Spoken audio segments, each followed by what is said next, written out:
Well, greetings everyone, and welcome to another Saturday morning presentation of the Sports Crib, and the winners are. Seem to have a little trouble getting my guys on today. Let's see what's going on here. Might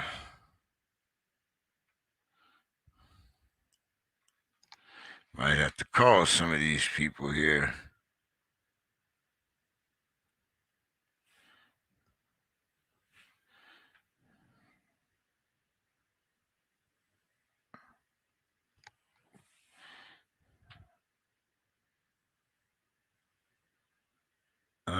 Let's see.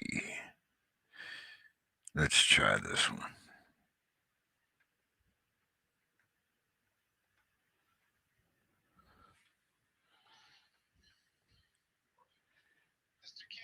Yes, I just sent you the show link. You're not getting them? I don't understand why.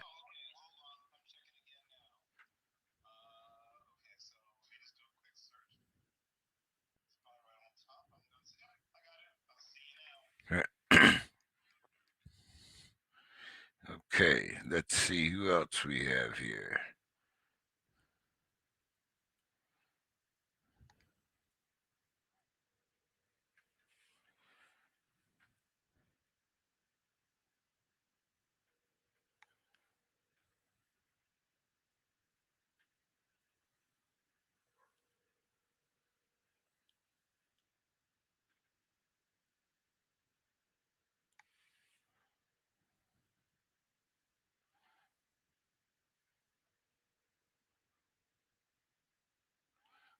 Okay, no mic. Let's see.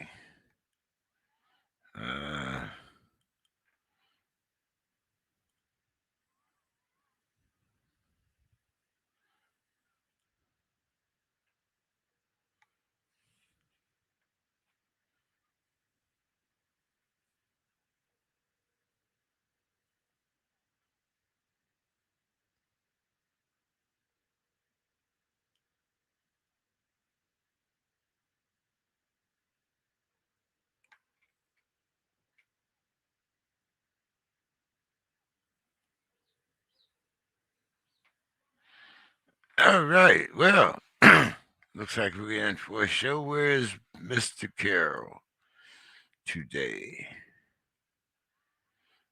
He should be getting in soon. Let's see. Okay.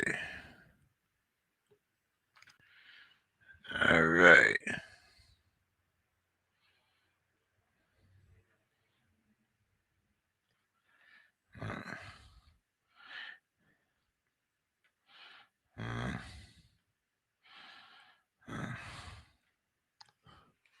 Okay. I see Mr. Carroll is in. Good afternoon, Bill. How are you doing? Good to see you. I'm wondering, I have to find out what's going on with these show links here. Seems everyone gets them, doesn't get them when I send them. But anyway. Well, it's funny. I get them. I seem to almost always get them for Thursday. It seems like Monday and Saturday seem to, for some reason, be the issue. And they're all sent from the same platform. So I believe you. I'm just saying. No, I'm just saying it's just funny how the electronics of the day's world works, and whether you're tech savvy or not, you're still a slave to the system. Haven't I tried to get in touch with Demetrius? He might be out of town again, and I don't know. I've been trying to get.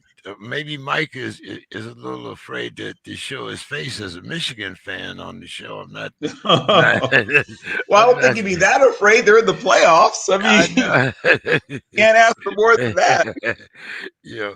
But and Harbaugh just won AP Coach of the Year? Yeah. And you guys still tell me that the Ravens is not about ego, right? Okay. Well, I mean, they literally were about to guys who don't play defensive back. Bragging rights in the family. See there, hey, bragging rights in the family. Well, I mean, it's not like they just entered the coaching profession. You would think they would have worked it out by now. They both have been coaching since the 90s. yeah, but how many times does one have a chance to win his championship, and then the other have a chance to win the national championship? I mean, that's Sure. uh, But they literally faced each other in a Super Bowl before, James. yeah, So, and you can't tell me that there wasn't a little penis measuring in that. well, they interviewed the family. They interviewed Jack Sr. and I can't remember what his lovely wife's name was. They said, it was tense around the Harbaugh home. I mean, they admitted that. Thanksgiving had a little extra, and then Christmas definitely had even more extra, as it looked like by that point. I think by that point, they both had won their divisions. Right. Yeah. So it was pretty clear at that point they were probably going to meet by the time Christmas rolled around. So, yes. The Harbaugh, if any family knows how to deal with this, it would be the Harbaughs by now. Yeah. The Harbaughs, the Mannings, there are a few that would definitely fall in. Right. Well, of course, they never faced in the playoffs. They only faced in regular season, the Manning boys. Yeah. But, while we are not going to get into the big boys yet, we do have some bowl games coming up. And I figured we'd wait until we have one more show before we have a little break, just because of the way dates fall. So the first bowl, which will be actually next weekend. Next week, yeah, they come quick, thick, and fast. But actually, these are some teams that you've undoubtedly scouted. Well, I've had a chance to see one of them in person once this year. And I've written about the head coach, Thomas Hammock, who I remember as a player. Once again, it's happened to me more and more of these coaches, the guys I remember watching as players. But yes, we can talk about that one, certainly. So Northern Illinois versus Coastal Carolina. Who should we look at? Who should we look for? You already spoke about one of the coaches. Are there any both the coaches are sort of hot. Hot topics, right? Jamie Chadwell is a guy that, should Dabo continue to struggle at Clemson, the Clemson fans have already started taking to the message boards talking about, their interest in Coach Chadwell. Coach Chadwell is going to have a lot of opportunities to either accept or turn down millions of dollars over the next couple of years. If Shane Beamer, right, runs into trouble at South Carolina, I mean, he's a threat to every ACC coach, really. They all have to look over their shoulder at Jamie Chadwell. And Thomas Hammock, who was a terrific running back in his day at Northern Illinois, is getting it done at DeKalb. And I think that you're going to start hearing his name more and more in the next couple of years, especially if people are serious about giving black coaches a chance to get good jobs. He should be one of the names that comes up because he turned Northern Illinois was a good program, don't get me wrong, but they stumbled a bit, and he turned them right back, got them right back on track to like the best years under Coach Novak, who also had built a really good program up at DeKalb. Things to look for. It'll be big guys versus little guys, right? Well, actually, I should really put that differently. Both teams have some big guys that are good. Northern Illinois has a really good offensive line and a really good defensive line, and not quite as much, at the skill position, though they have guys who can get it done. They're not quite as splashy or whatever term you want to use. While down in Coastal, once again, they're built a lot like, an ACC team would be built. They have a terrific quarterback who's going to play on Sundays. I think Javon Hiley is one of the best wide receivers that nobody's talking about. And they have a tight end in Lively. I mean, I think Isaiah Lively, though he's an undersized tight end, he's actually a decent blocker despite being a smaller tight end. And he can flat run. He might be the fastest real tight end, though the term is getting harder to define. But there's some guys that line up at tight end just because they can line up at tight end. They're not really tight ends, but he blocks well enough in my mind, even though he's not very big, to be considered a real tight end. and he can run. I mean, I've seen him run away from safeties. I don't mean like just a few inches. I mean like leave them, So I won't be shocked if he runs in the mid to low 4.5s. He's a really good athlete. So it'll be the ability just to keep that off. I mean, that offense is hard to stop, first of all, James. Even if you kind of know what's coming, it's hard to stop because they have a lot of sort of almost triple option type elements to it in a passing offense. I mean, they can pass the ball very well, but they prefer to run it down your throat. And ask BYU, right? Ask whoever it is playing them against them what it's like to try to stop that offense. So that's the main thing. Can Northern Illinois slow down? Can they turn this into a lower scoring game? If this game is played in the 20s, they have a shot. In the 30s, no. And in the 40s, definitely not. I mean, for them, if the winning team can leave the field with 27 points, Northern Illinois has a shot. I still think Coastal Carolina is a better team and should win the game. But Northern is real. Like I said, they're tough. They're a very tough team. They're very disciplined. They're well coached. Their guys are used to. They've played some really good offenses. I mean, the MAC has some explosive offenses, but I don't think the level of athletes quite. I think you're going to see some faster dudes than they're used to seeing when they line up against Coastal. Let's see. And next Saturday we have the HBCU game.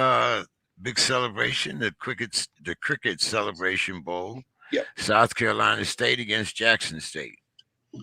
So Buddy Pugh is a future Hall of Famer. For those who don't already know, he's done everything you can do pretty much except win the Celebration Bowl, I guess. But they've won the sort of mythical HBCU national championship before down there, but it was before they had an actual game. So this will be the first time he's winning. If he wins this, he'll win it, I guess, on the field. But Box to Row and other entities that award a mythical or whatever, a poll version, sort of like the, going back to the days of the AP polls and the UPI polls. They've won championships before, but this will be the one they win, in an actual head-to-head contest. What's he known for? Defense, right? I mean, look around the NFL. There's a good number, and there's maybe a couple more guys, Bulldogs from South Carolina State, who play in the NFL. Obviously, amongst the most famous of which are Darius Leonard and what's his name? Let him get away from us with the Steelers. It still kills me to this day. Javon Hargrave, right? And there'll be some more guys in the NFL. Jacoby Grant amongst them are about to be in the NFL as well from South Carolina State. And obviously, Jackson State is the splashiest, most well-known. I mean, there are people who know no other team amongst HBCUs who know about Jackson State because, of course, it's Deion Sanders. And, he's there, year one, and he's gotten this done already. They have more, once again, if you're going about stars, there's more 4 stars on that program. They probably have more 4 stars than South Carolina State has 3 stars. That doesn't necessarily mean they're going to win. But they have a lot of guys who were in the SEC and the Big 12 who down transferred to Jackson State. So if you're just going by that stuff, yeah, they have a distinct advantage. But it's still a team that's – if you saw Jackson State early in the season, you saw all that talent, but you also saw they didn't seem to know how to make it work together. Now, later in the season, you saw a better version of that same team because they seem to actually know each other a little bit better. So that's the real question. Can all that talent be coherent, cohesive enough against a real team in South Carolina State? That's a sprinkling of guys who've transferred, from other programs, but it's mostly homegrown talent at South Carolina State. And who's next here? The Mobile, New Mexico Bowl. UTEP versus Fresno State. Fresno State, we know their coach is moving on. So what's is it win one for the Gipper here, or is UTEP a better team? I think both teams are very motivated. UTEP hasn't been good in a while, for those who've been paying attention. And, their coach, right? I mean, it's not like UTEP hasn't had people circling around their program. They have an interesting program. I mean, they have a program that is well positioned to a certain extent in terms of a place where it shouldn't be that hard to recruit. But West Texas, So most of the talent, when people think of Texas, they're normally thinking about or talking about East Texas or Central Texas. But West Texas, and they're out there. I mean, if you've been to El Paso, it's not like it's a decent sized city, but there's not a lot around it. You know what I'm saying? If you're in the Metroplex, there's other big cities. I mean, Arlington's right here, and you've got a bunch of sort of bedroom communities that have over 100,000 people around them. And Houston has a bunch of, bedroom communities around it that have a couple 100,000 people. In the case of UTEP and El Paso, it's like an outpost, right? Surrounded by, you could see stuff that looks like it's like you think you're seeing a movie set from the 1930s or 40s, right? There's a lot of sort of stuff that looks like time forgot. But it's a really well-coached program. Dana Dimel is a person who was really successful at Kansas State, a person with a tremendous background as a developer of things like quarterbacks, tight ends, et cetera. And it'll be interesting to see if they can sort of keep it going, right? For lack of a better way of putting it, what's turned around. It's a good turnaround, right? I guess is the term I'm looking for. It's a great turnaround story, is what UTEP has been. And then in the case of Fresno State, people use the term cradle of coaches. Obviously, talk about Miami of Ohio, but a whole lot of good coaches have come through Fresno State, a bunch, right? So they're both places where good coaches have been. In the case of like a Dana Dimel, less of a hot prospect than some of the recent Fresno coaches. But getting to the teams and the players, I like both quarterbacks.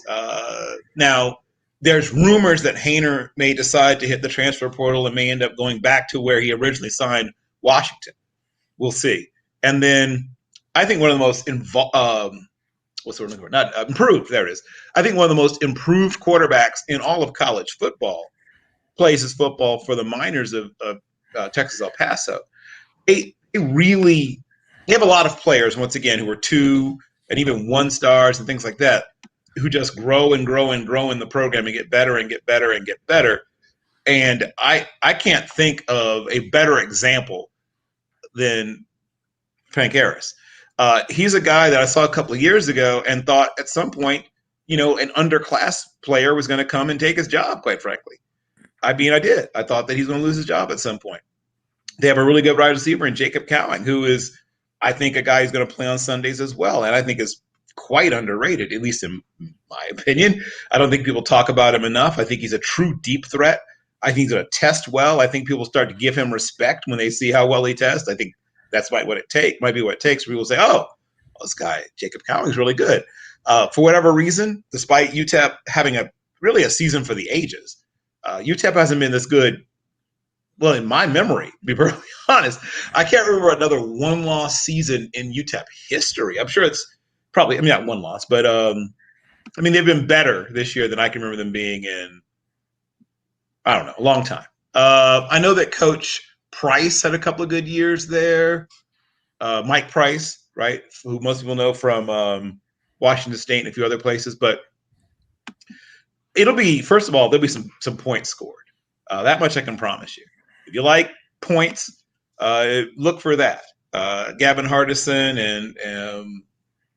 is going to, he's not maybe the most exciting player in the world, but he operates that offense well. But Haener, I could literally do a whole nice long segment on Haener, but I won't. The point is that I think the better team, once again, is Fresno State.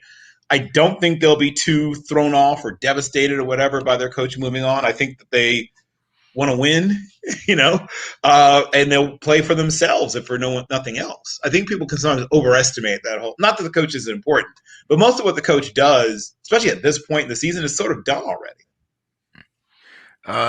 They'll be meeting in the PUBG Mobile New Mexico Bowl.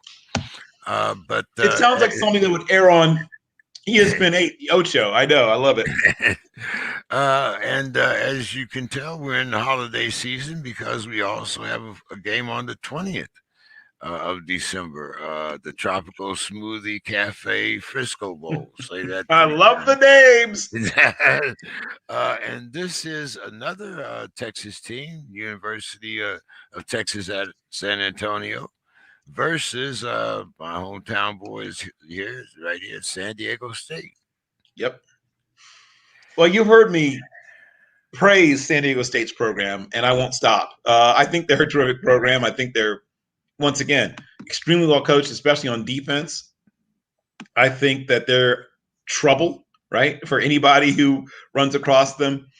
And I think they would play. I think their defense will hold up against anybody. Name somebody.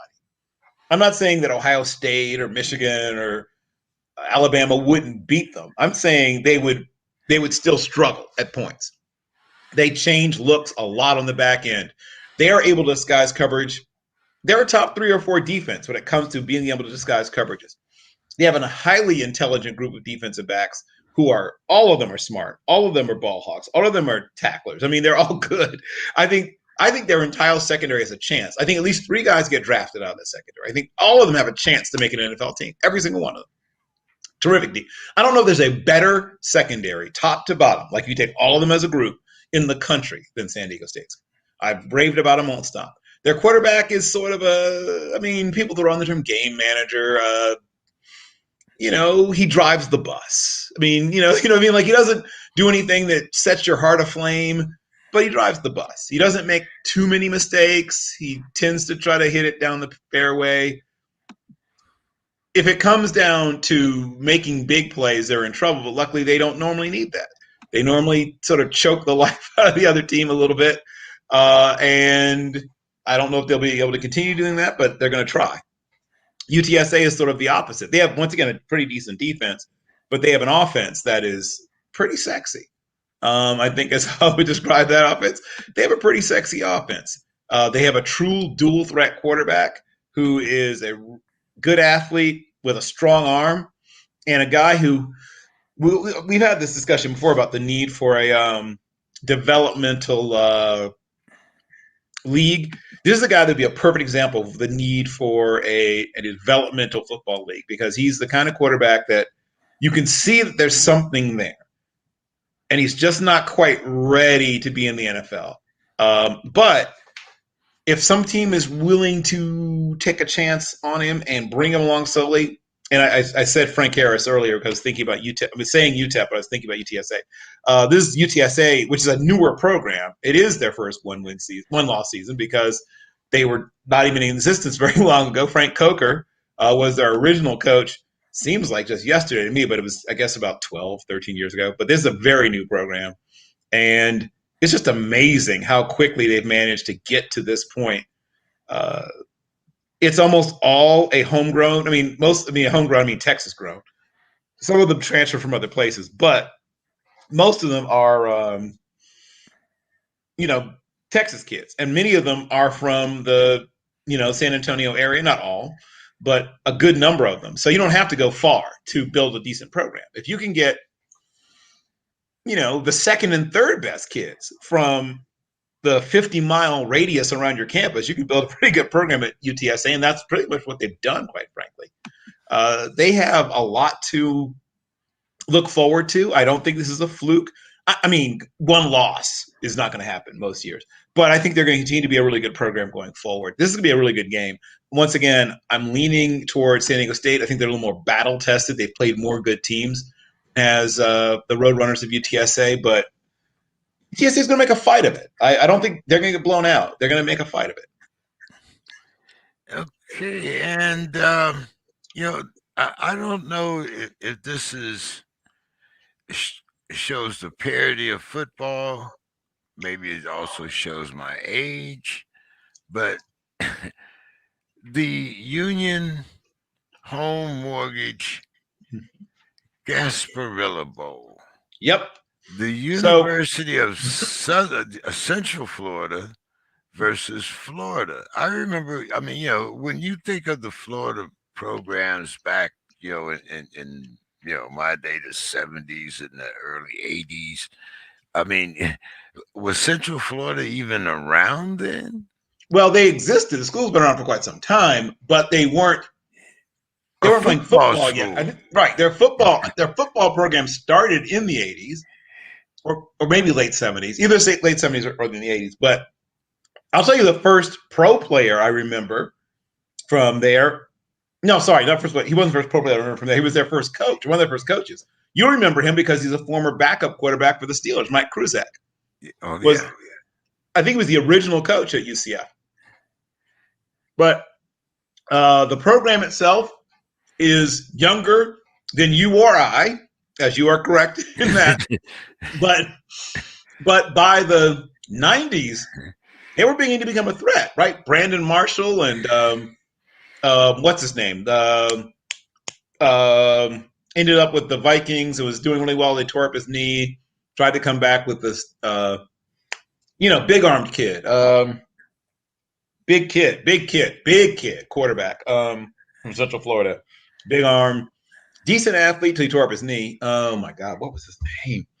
It'll come back to me. But the program got good fast, James. At least in part because, well, look where they are, right?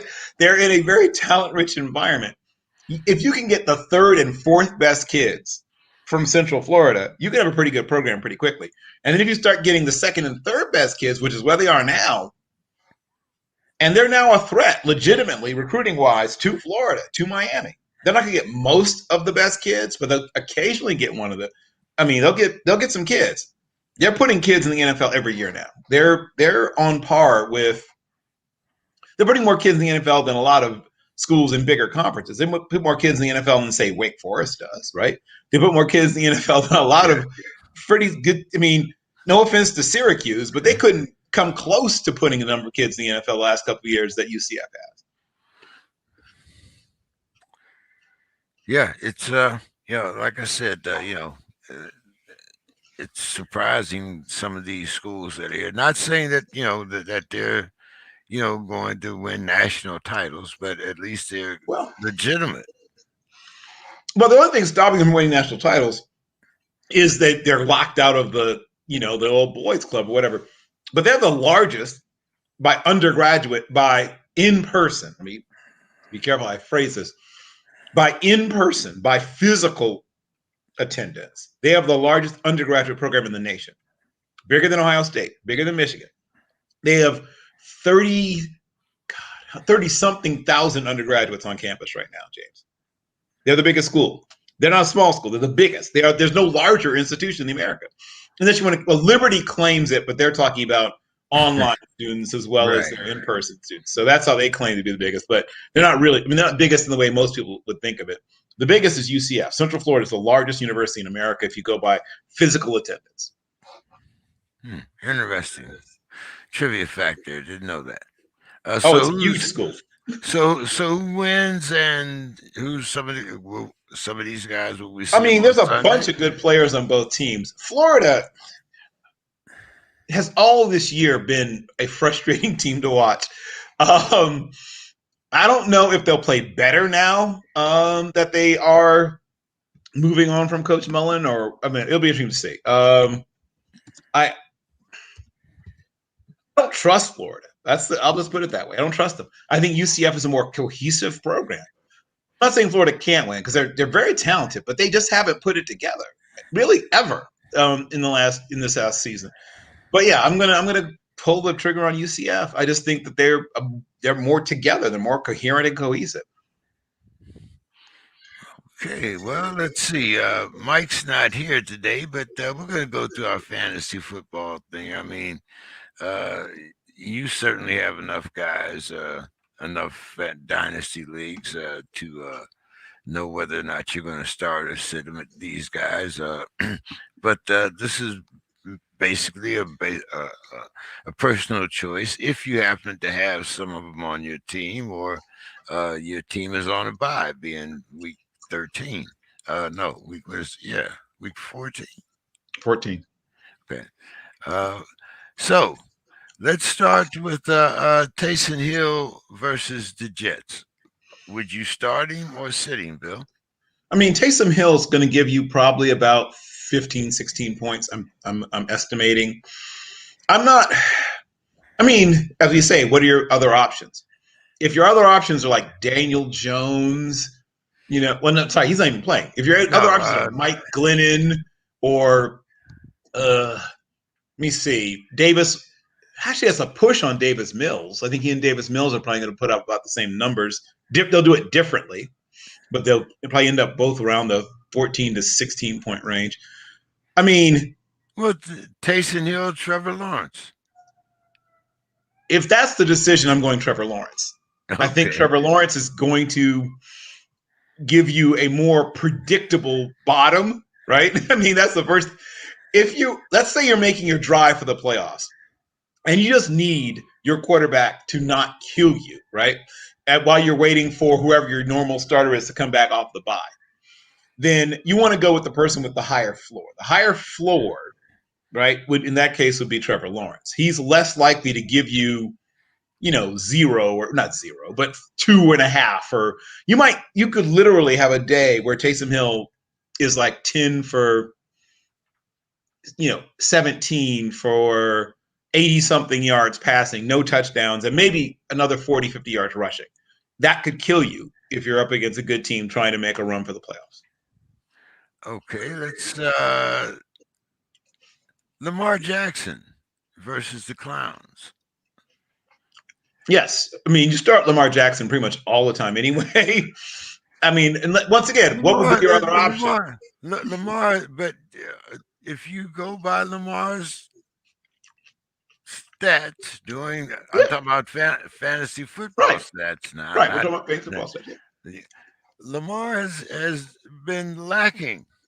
Yes. So I mean, now are you starting him against that defense of? Well, once again, what is your other option? Do you have a better quarterback option? If you have a better option, I'd like to hear it. If you're talking about, do you have Justin Herbert? If you have Justin Herbert, then start Justin Herbert. Okay, Justin Herbert or Josh Allen. Ooh. I mean, if I'm giving a choice between those two, I'm going with Justin Herbert. No, you're giving a choice between those three.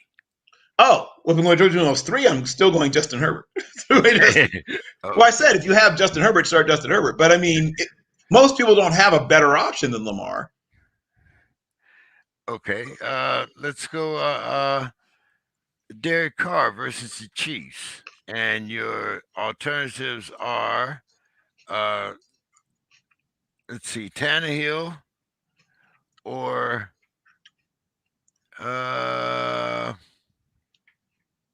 Tannehill or Justin Fields. Yeah, well, that's not even close. Derek Carr's going to give you 17, 18 points at least. I mean, that's sort of like his floor. He's had several 25-plus point games, which you cannot say about the other two. So that's an easy one, Derek Carr. Okay, Ryan Tannehill, and your alternatives are Justin Fields or Taysom Hill. Ooh, that's a little closer, but I'm just going to go Tannehill there. But it's close. That's at least closer. Like that one I had to think about for a second. Because Justin Fields is capable, especially with his feet, of picking up a couple rushing touchdowns. But that's not something you can always count on. But yeah, it'll be close, but I'm going to go Tannehill. Okay, so now we're going to Justin Fields, and I'm going to give you either, let's see, Jalen Hurts or who's playing quarterback? Jared Goff. In that situation, you almost have to go Hurts. First of all, the offense really does run through Jalen Hurts in Philadelphia. They don't have a lot else going on. Their running game that's not him. It's either Howard, who I think is hurt. So they've had a lot of running backs touch the ball this year, and I think they should actually give Boston Scott more run than they've given him. But all their running backs have been kind of just, He takes a lot of the load off in the running game, and then he's still obviously the quarterback. So whatever they get in the passing game, which often goes to the tight ends, but he's the show. So yeah, to me that's not that hard. I would definitely go with Jalen. You and I both have been talking about Boston, but is it because Philadelphia just doesn't use him right? I mean, he has the I don't talent. think they think of him as a guy who can take as many touches as the other guys, and I think they're wrong. I think they've underestimated him. I think if he got, I mean, look at him next to Austin Eckler. What's the difference between the two? This is the same running back. I don't understand why you don't give him the same load that Austin Eckler gets with the Chargers. Yeah, he's and every time I try to insert him into my lineup, which is usually like when I think what I had Kamara hurt, I had Eckler hurt, but everybody was hurt, and I had to pick up someone. I picked up Scott, and I think he gave me like 0.3 or something like that. But anyway, not for lack of trying, they just don't give him the ball enough. I agree. I agree. I guess if I was in a dynasty league, like you, if he was in a dynasty league and you could pick him up in the latter part of a dynasty draft, you would be very happy because in a couple of years, when Jordan Howard is doing whatever he wants to do with the rest of his life, right, is graduating to whatever that is, and they probably win, at the end of the rookie contract of Miles Sanders, they're probably going to let him move on down the road. I don't see him getting a second contract. Boston Scott, who they've managed to play into being a bargain because there won't be a lot of demand for him thanks to them misusing him. If they're smart, they'll give him a second contract at 1.25 or maybe even less for another per year for another couple of years, and then they'll realize, oh wow, look at this! Right? They'll suddenly discover, hey, he might be our best running back. Yeah, who knew? Let's do a few running backs here. We have okay. Let's see. We got the Ratbirds going against the. But just real quick on Jalen. Jalen has been a top half of the NFL fantasy quarterback, as high as fantasy 10 through a certain number of weeks, and never went below quarterback number 16 at any point in the fantasy season. I've had him as a backup. I think I picked him up when Rodgers was going through his little COVID thing, and I had to pick him up. So I had no complaints as far as him giving me, the minimum of what I expected from my quarterback. I mean, it wasn't like I expected him to be. I mean, he wasn't a disappointment like some of the games for Miller or Herbert.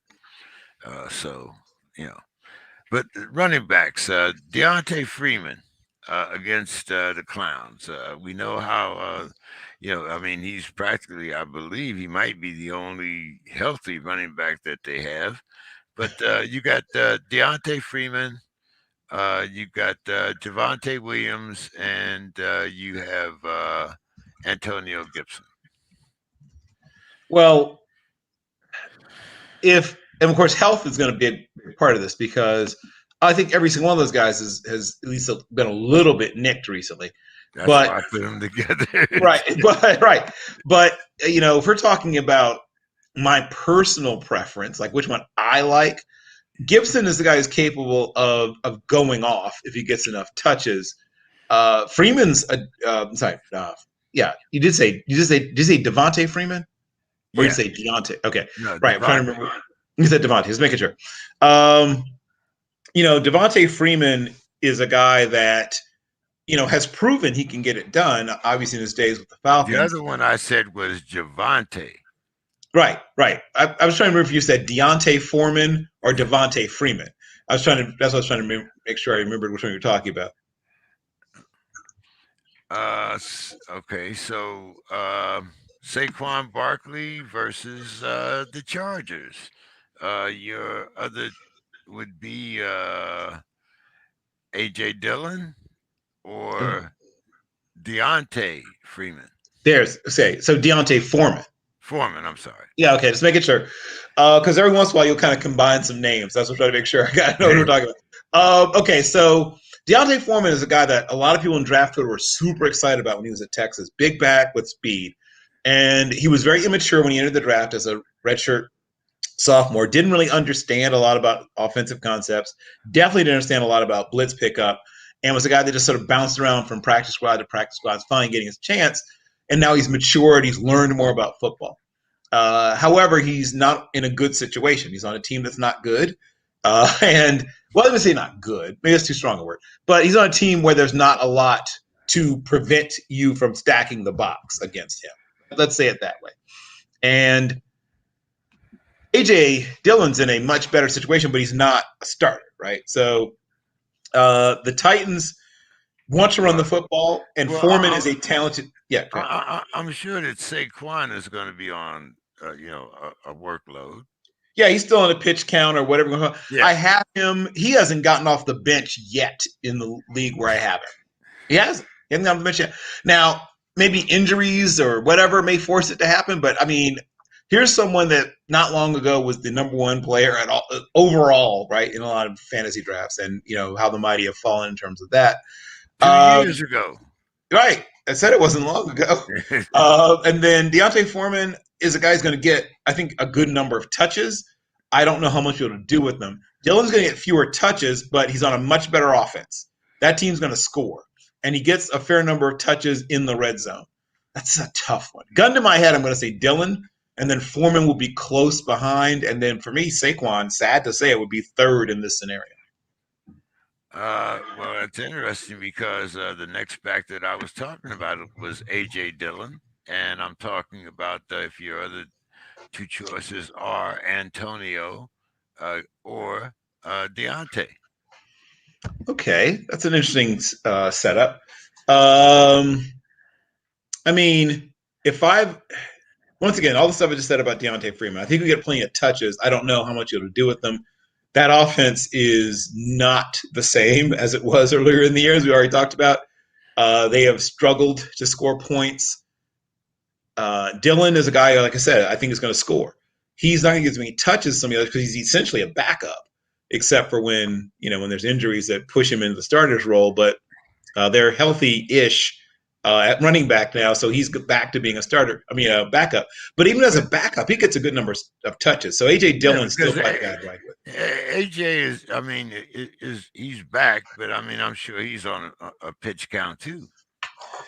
Well, I think Dillon, unless it turns into a route, and then A.J. is also your third down back. Well, A.J. Dillon gets even when everyone's healthy. A.J. Dillon, I mean, with Aaron Jones there, he gets a good number of touches. Right. So and that team scores. Like that's what I keep going back to. Which team's going to give him the most chances to score points? Well, that team scores. Like this is one of the top scoring offenses in football. So I have a feeling that, especially since Dillon gets a lot of his touches close to the end zone, he has the best chance to score touchdowns of all the running backs you just named in that scenario. So I'm still riding with Dillon. Antonio Gibson. I like him. I really do. Yeah. And I'm gonna put his counterpart across the way, and probably not the one that you're thinking of. I'm gonna say Tony Pollard or Saquon Barkley. Yeah, well, once again, Barkley's third in this scenario. Like I said, how mighty the so a couple of old Memphis Tigers, right? Pollard and what's his name? Gibson. And Gibson. Gibson's going to get more touches than Pollard. That's the only reason I would go with Gibson over Pollard, because Tony Pollard doesn't get nearly as many touches as he should. I don't know why he doesn't get more touches. You would think they watch the tape, right, and say, "Oh, this guy is able to consistently." You mean the fact that Zeke has only had 50 yards the last 4 games? But for whatever reason, they still trot him out as their primary running back. I mean, I know what the reason is. They've paid him a huge sum of money. I already answered this the last time we talked about it, really, so I do know why. But, I mean, at some point, they're going to have to realize that he should be the guy spelling Pollard, not the other way around. As much as it would hurt financially to do it. But, yeah, that's the way it would stack up for me. Gibson's going to get the most touches, then Pollard, then Saquon, unfortunately. Okay, I want to be wrong. I want Saquon to bust out because, well, one, I have him on one of my teams, but it doesn't look like it's going to happen. Okay, let's see. Javonte against the Lions, or Deontay against the Jaguars, or Devontae against the Clowns? Okay, so if I first of all, if I have Javonte Williams, who is slowly but surely, because early in the season it was about a 60-40 split, and he was getting the 40, not the 60. But now that Melvin Gordon is starting to slide back with the amount of touches, and Javonte Williams is starting to slide forward, especially as a dynasty back, he's going to be a really hot commodity going forward. But yeah, I'm going to go Javonte Williams number one, and then the other two options were Devonta Freeman or Deontay Foreman. Right. Which one? Oh, Deontay Foreman? Both. Those both. Were your two options. Then probably Deontay, then probably Devontae after Gervonta. Okay, let's see. Okay, now Deontay Foreman against the Jaguars, or Devontae against Cleveland, or Antonio against the Cowboys. That's an interesting one. I'm probably going to go Antonio Gibson amongst those three. Once again, I just think he'll get more touches than the other two. And he has a more clearly defined role, with McKissick sliding back to being his, spelling him now. And then probably Gervonta, and then probably after that Deontay amongst those three. Okay, let's think about some wide receivers here. Jamar Chase against the 49ers. Jarvis Landry. And CD Lamb. Oh, that is an interesting one, actually. Well, the fight is really between JaMarr Chase and CD Lamb. No offense to Jarvis Landry. Jarvis Landry, well, in a full point PPR league, Jarvis Landry is actually a good asset to have because he catches a lot of balls. He doesn't score a lot, and he doesn't get a lot of big plays. In fact, he gets almost no big plays. But other than full point PPR, he's not that sexy, for lack of a way of putting it. JaMarr Chase is a guy who can catch a short pass and take it the long way. He can catch a long pass. He can catch, a bomb. CeeDee Lamb, I'm only going to put him number two in this scenario only because there's more mouths to feed in that offense. JaMarr Chase is now very clearly the number one, pretty much by himself, right? There's a good gap between him and T. Higgins. And then another pretty good sized gap between Higgins and their tight end, who I think is Uzomah. Yeah, CJ Uzomah. And then their running back. Well, Mixon and Uzomah are probably battling it out for that third spot in terms of balls in the passing game. And then in the case of Lamb, though obviously Amari Cooper not being available helps him to some extent, but Gallup is back and has announced himself, fully. I think he's going to be a number two, gets a fair number of balls coming his way. Schultz, the tight end, catches a fair number of balls, and they throw the ball to Zeke. And, of course, they are very wise to throw the ball to Pollard. Pollard is a terrific receiver of the football. So I just think there's going to be a bigger market share to be had by Chase.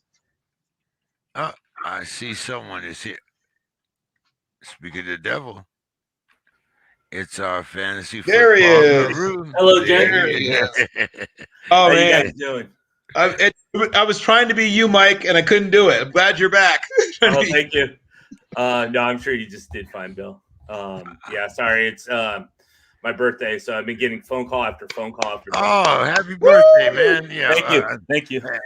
And I'm sure that you've been getting a lot of congratulations. I see you just kind of flash the M in front of us, but that's all right.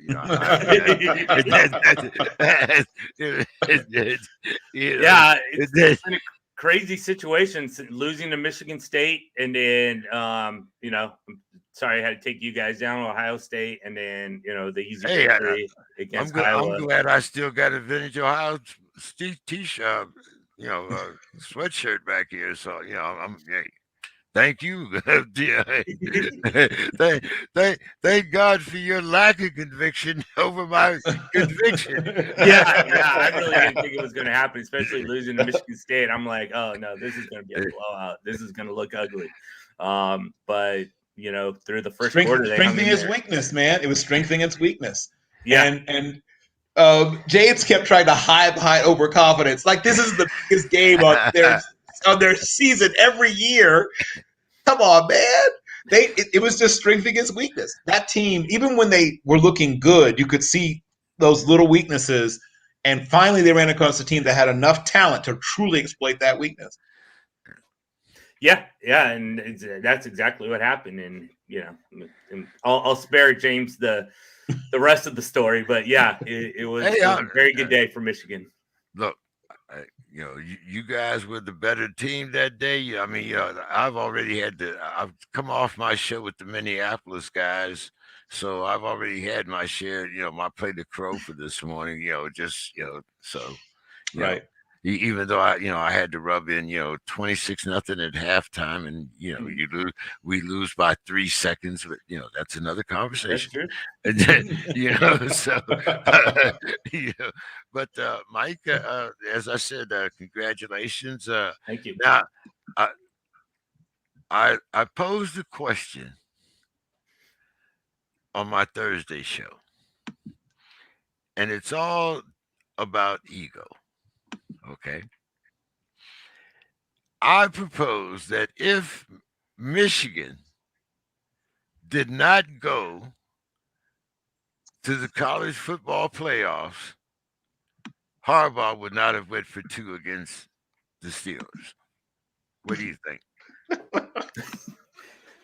I agree. I think that's exactly like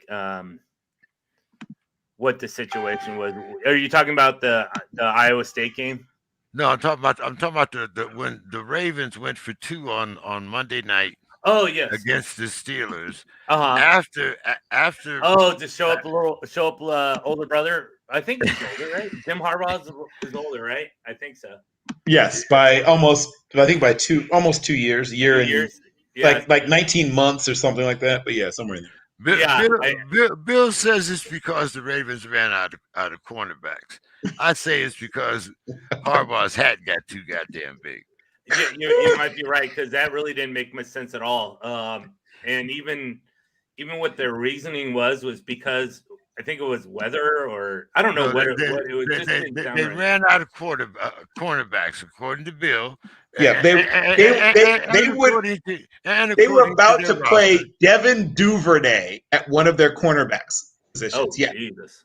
Yes. Did you not know that? They were they went into the game with only 3 healthy corners, and they lost 2 corners in the game. Yeah, I knew they lost Humphrey. I didn't know who they lost another. They lost another one. I can't remember one of the reserves also. Yeah, they lost him too. I think in the third quarter, something. Like that, or at the end of the third quarter. Yeah. Wow. Well, but then so that makes a little bit of sense, right? But who says you're not going to get the ball when you go to the coin toss? 50-50, right? Yeah, exactly. So that doesn't make. I mean, it makes sense if you don't have the ball, but even still, you play defense. I mean, when the Colts played the Ravens, they lost like 4 DBs that during that game. They were playing like third string DBs, and of course, Lamar Jackson tore them up, but they still put that out in the field. I mean, who says that if you're even on defense after the coin flip, you're not going to do something with the ball? You're not going to cause a fumble, or you're not going to intercept, or you're not going to stop them.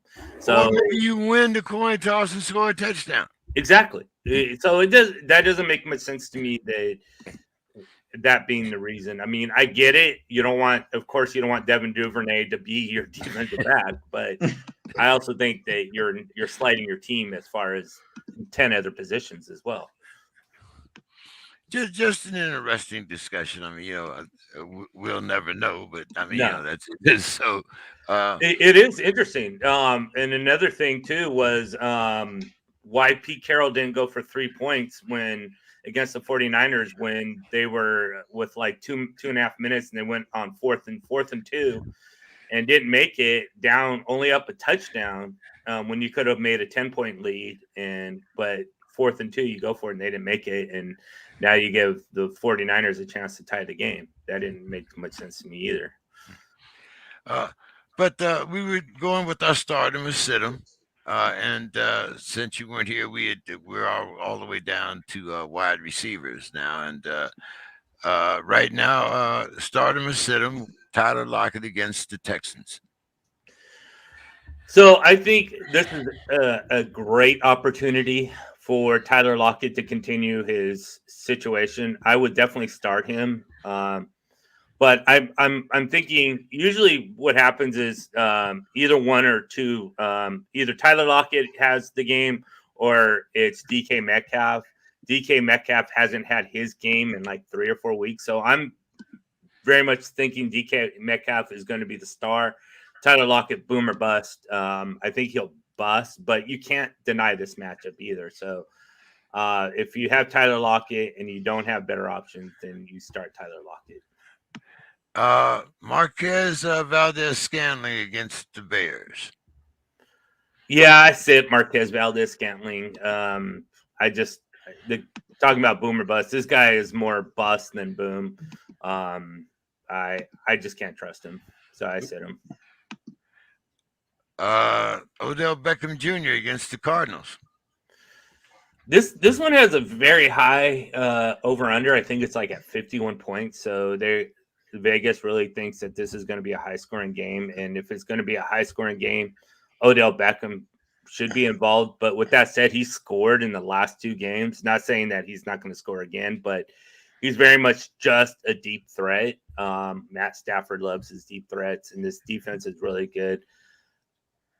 I go by the odds saying he won't score a touchdown this week. So I don't want his 2 for 40 on my fantasy team.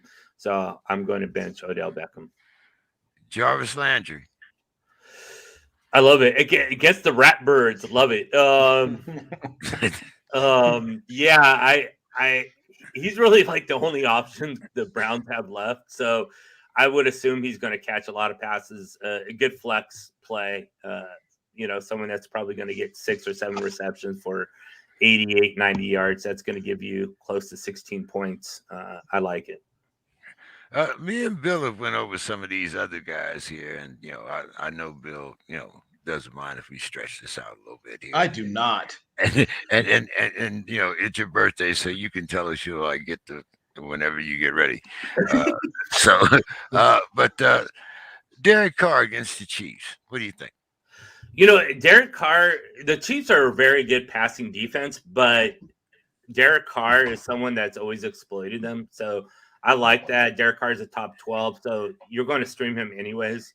I like this matchup.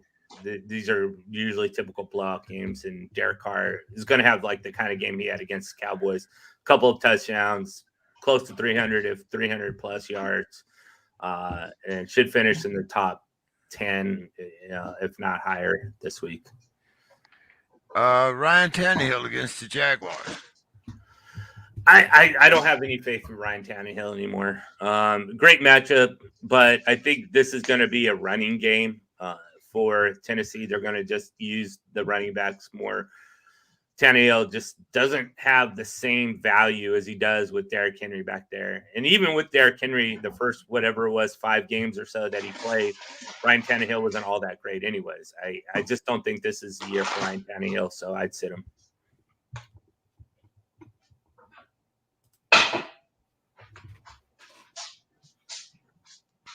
Justin Fields against Green Bay. Yeah, he's another one. I mean, I if you're in 2 QB leagues, go for it. If you're just in 1 QB league, I'd rather have like Derek Carr because you're going to stream him anyways. He's not probably going to be on a lot of the rosters or anything to that effect. So I would just stream. If he's going to be streaming option, therefore I'd rather get like a Derek Carr. So I'd sit him. Some running backs here. Devonta Freeman versus the Clowns. Yeah, I mean, Freeman is sort of taken over this load for. I mean, usually we see 3 or 4 if you count Lamar Jackson as a running back. But yeah, he's sort of taken this backfield to himself. I really like the Browns are a good defense, but the Ravens should have chances down near the goal line, and he should get an ample opportunity. So I say roll with him, at least in the flex. Saquon Barkley against the Chargers.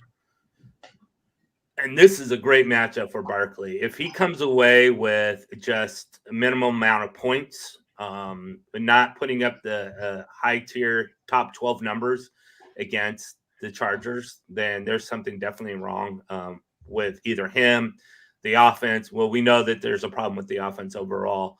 But this Chargers defensive front just gets torched each and every week against running backs. So Barkley should have a great game. If he doesn't, then it's probably time to move away from him. A.J. Dillon versus the Bears.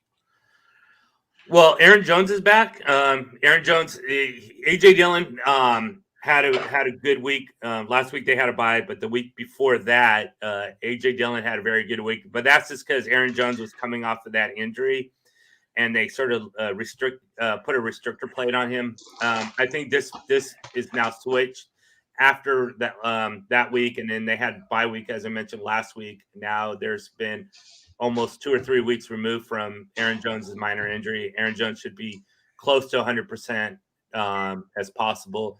So A.J. Dillon probably will go back to his role that he had with Aaron Jones. Therefore, Aaron Jones should be a good matchup against some tough Bears defense. Antonio Gibson against the Cowboys. Oh, yeah. I love Antonio Gibson, especially when he's healthy. He is healthy. That Cowboys front is okay, but Antonio Gibson being able will run through them, catch passes. I think even J.D. McKissick might be out. I'm not 100% sure, but if that's the case, then Antonio Gibson will also get a lot of the receiving numbers as well. Yeah, I definitely roll with Antonio. Javonte Williams against the Lions. Yeah, Melvin Gordon's back. I think Javonte Williams will have a bigger role, and this is a horrible defense against the Lions, but I do think Melvin Gordon restricts to Javonte Williams. So you like what he did last week, but drop that back to different. I like him in the flex just because of the matchup, but don't expect Javonte Williams to be what he was the last couple of weeks without Melvin Gordon. And Deontay Foreman against the Jaguars. I like this too. Another great matchup. Deontay Foreman had 100 yards a week ago 2 weeks ago because they had the bye week. So 2 weeks ago, he had over 100 yards. I think he definitely can make 100 yards over the Jaguars. Will he get in the end zone? That's going to be more of a situation. How many passes is he going to catch? Not many, maybe 1 or 2. But if he can hit that 100-yard mark, which he should against the Jaguars, and maybe get into the end zone, he's still flex worthy at 80 with he should get double digits is kind of what I'm saying. So that will make him a flex option. All right, guys, let's get into our predictions here. Bill, let's see. We got you back here. So I'm going to start with the Thursday night games as always. Kansas City at the Rams. Wow, we got some Saturday games this week too. Maybe we should start with Saturday since okay. Yeah, let's start with Saturday. Okay. Coming, I think this is coming off your bye week, I believe, Mike. The New England Patriots at the Colts. This is Saturday. Next Saturday. Yeah, they're back to Saturday games. I think this is going to be a tough matchup. This is Colts having to win this game. We're pretty much out of the playoffs. They are playing at home.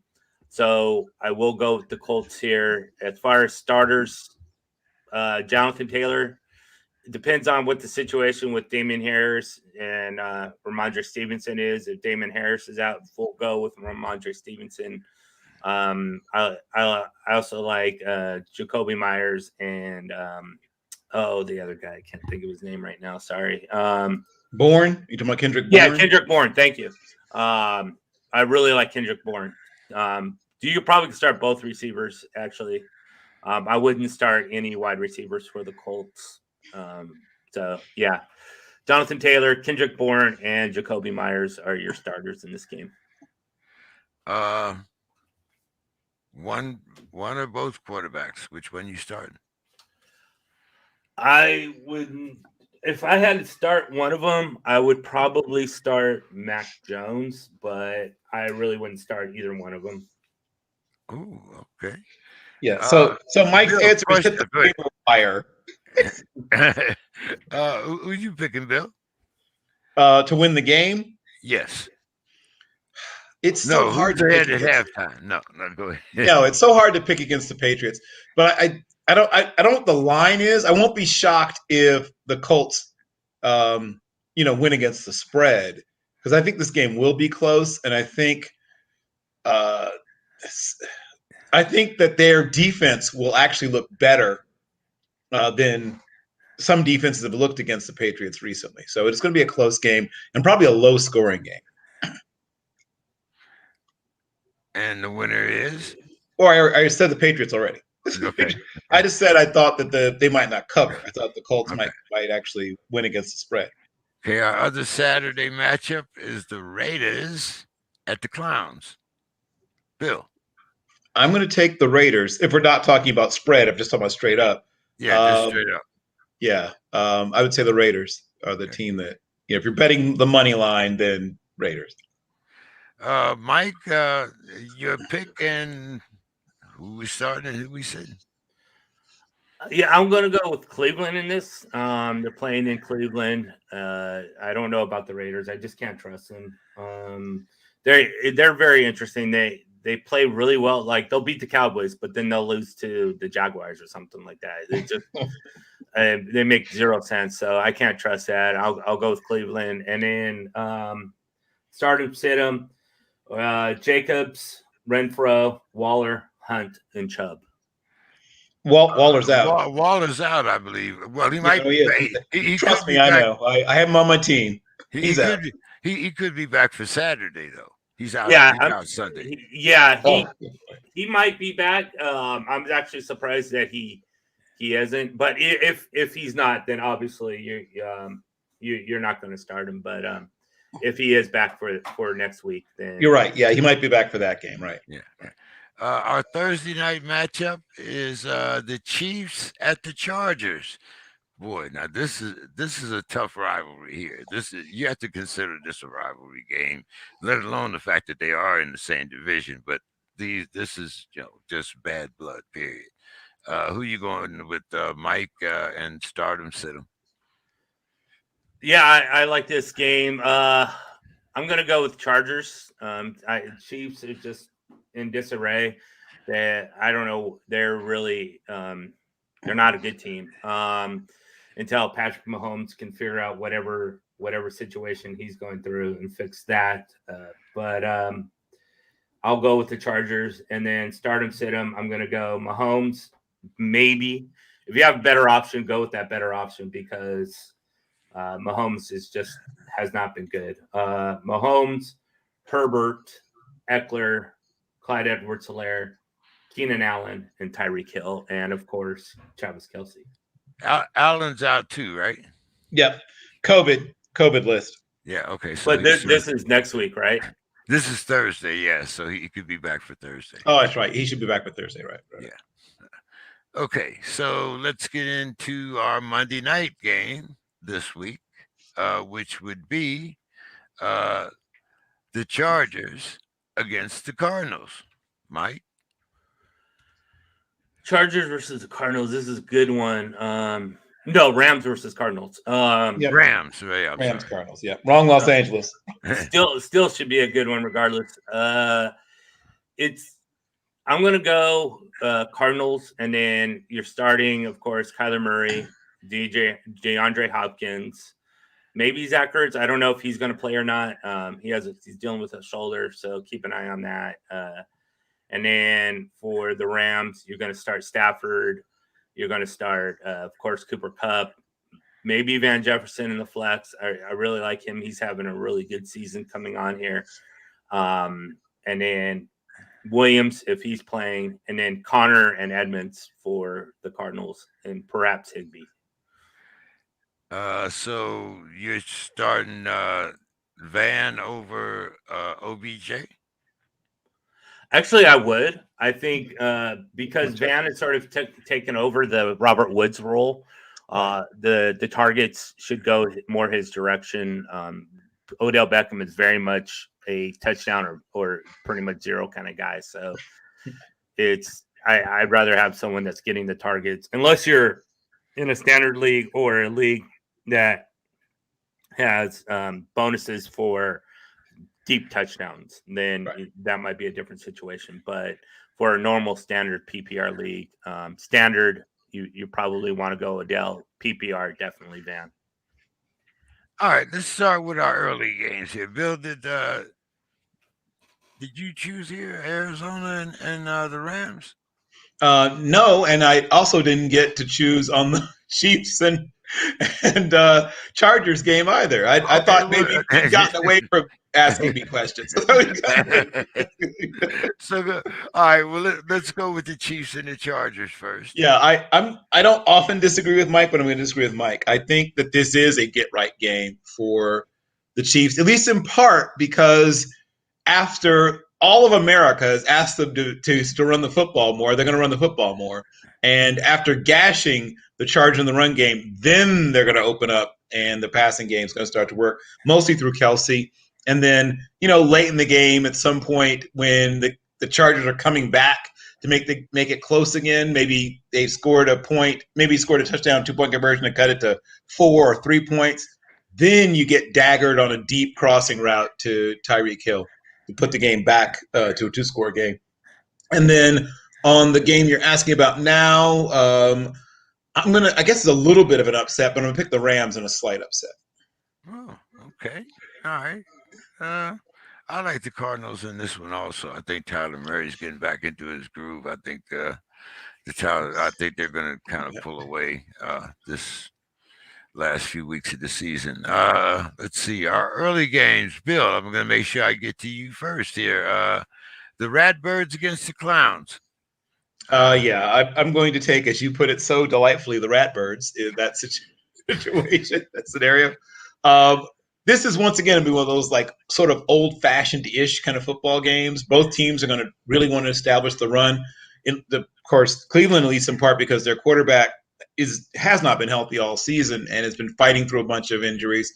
So they want to minimize the number of times he has to drop back. And then, of course, this is Baltimore's built to run the football. That's what they do best. And if you get into a situation where you're 3rd and 8, 3rd and 7, 3rd and 9, 3rd and 10, I mean, that Browns front is no fun. If you just are dropping back on 3rd and long, that's how you end up playing your backup quarterback. So they don't want to do that. And I like Tyler Huntley, and they like Tyler Huntley, but not that much. So I think that both teams are going to run the football. Bet the under on this one. I think this is going to be a lower scoring game. But yes, I'll take Baltimore. Yeah, I think this is a 17-14 game too. I'd take the Redbirds here, I think. But Mike, you're the expert. Who wins? Who start? Who we sitting? So I like Cleveland in this game, and then starter sit him. Maybe Lamar Jackson. He hasn't figured out cover zero yet, or the team itself hasn't figured, or both. Whatever the situation is, cover zero is just dominating this Ravens offense, and until that's shown, then I can't trust them or Lamar Jackson. Devonta Freeman, you're going to start it somewhere flex or positional wise, and then Kareem Hunt, Nick Chubb, and Mark Andrews. No Hollywood Brown. You can, but I don't. He's been sort of suffering too with Lamar Jackson. The only one that's really not having a problem is Mark Andrews, just because Mark Andrews runs to the middle of the field and Lamar Jackson just dumps off a 4-yard pass to him and he gets ton of those. So until they can really figure out this cover 0 situation, it's Marquise Brown is suffering. Jacksonville at Tennessee. Mike? I'm going to go with Tennessee, but really the only starter that's on this either one of these squads is Robinson. You could sit pretty much everybody else. There's nobody here. You're not buying into Dontrell Hilliard yet, Mike? No. I mean, PPR it could be okay, but then you have Jeremy McNichols coming back this week as well. So Deontay Hilliard's passing is going to be split, and whenever you're splitting just someone who's going to catch 5 or 6 passes, you're only looking at 3 for like 20 yards. That's going to give you like 4 or 5 points. So I think both Hilliard and McNichols will get you like 4 or 5 points this week. That's not going to get it done. Did you pick a winner here, Bill? Are we talking about the Titans and yeah, Titans and Jaguars. Jaguars. Yeah, I mean, I'll take the Titans. It should be a get-right game for the Titans who have not been right. But the Jaguars might be the thing that helps them to right the ship. Bill, you talked about the other Kansas City game, but I think this is the Kansas City game for the get right or get out of town. Vegas, the Raiders at Kansas City. But that's gonna be a tougher game, I think, than some people might think. I'm not going to pick the Raiders, but I'm going to pick them to not allow the Chiefs to cover. I don't know what the number is on that game. If it's more than 3.5, then I might actually take the Raiders in that situation. But I think it'll be a very close game, and I think the Chiefs once again do win. And their deep passing is where they're going to, that's how they win that game, right? They win the other game by running the football. This is the game where they go back to looking like the old Chiefs. But they're also going to give up some big plays. I think the Raiders are going to also be able to get some deep passes off. And for those who want to take a dart throw at a guy to have a big week that you aren't used to having a big week, watch out for Zay Jones to have a very nice week. Mike? I'm going to go Kansas City here and starters, Carr, because Carr is usually like on it every time they play Kansas City. Yep.